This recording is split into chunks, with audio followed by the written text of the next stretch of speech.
de boucler une tournée, il faut dire une tournée inopinée, qui n'était pas prévue, mais qui entre dans le cadre du suivi des projets de la ville de Guédiawaye, projets dont certains sont financés sur fonds propres, d'autres sont réalisés avec l'appui de l'État et d'autres encore sont le fruit d'un partenariat volontaire entre la ville de Guédiawaye, des entreprises ainsi que des artisans volontaires.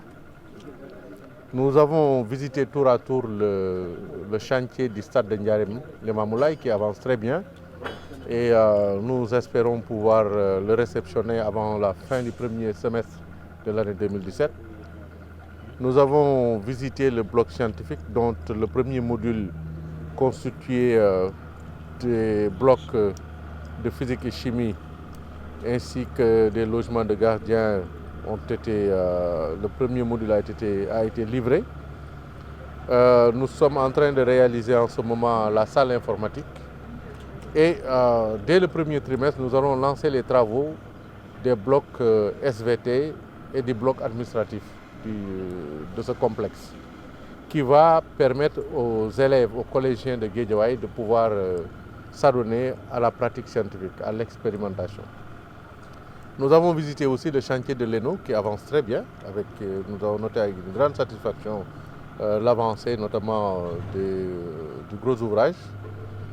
Et nous avons visité les chantiers des allées Serigne Saliou Mbacké, connus ici sous le nom des allées notaires, ainsi que l'esplanade de la mosquée et le chantier de la grande mosquée de Guédiawaye qui est en train de sortir de terre.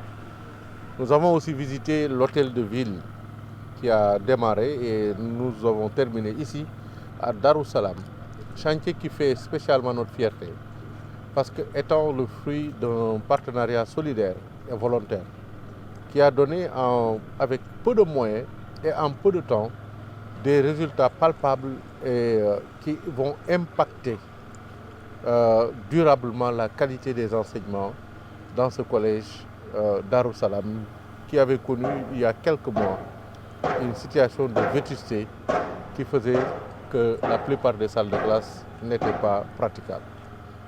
Il faut noter qu'à ce jour, avant livraison du chantier, Madame le principal et ses collègues sont obligés de regrouper 2 classes dans une salle. Ça veut dire des effectifs de 120 élèves par classe. On sait très bien que dans ces conditions, il est extrêmement difficile de délivrer des enseignements de qualité et il est extrêmement difficile pour les élèves d'être réceptifs par rapport à ces enseignements.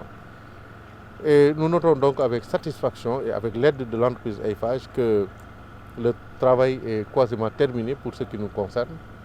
L'autre phase qui intéresse la coopération japonaise, la GK, est en cours et sera livrée avant octobre 2017.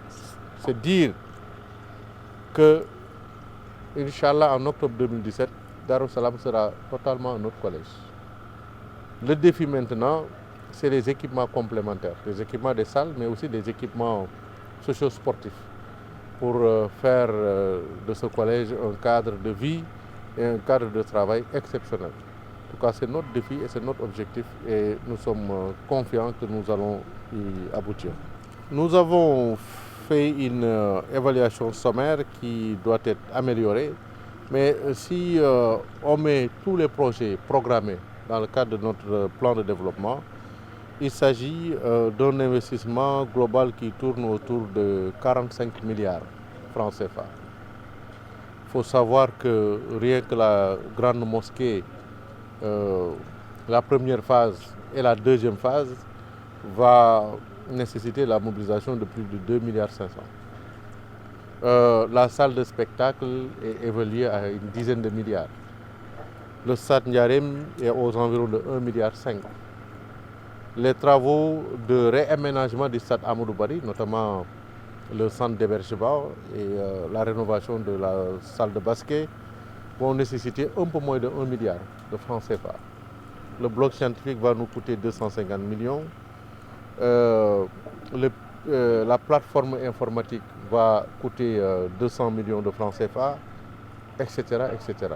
Donc si on compte l'ensemble des projets, y compris les projets de construction de centres de formation, les projets de construction de centres aérés, ça tourne autour d'une quarantaine de milliards, voire 45 milliards de francs CFA, planifiés évidemment sur 3 à 5 ans, puisque ça doit aller, tous ces chantiers doivent démarrer avant 2019, avant la fin de notre mandat de maire.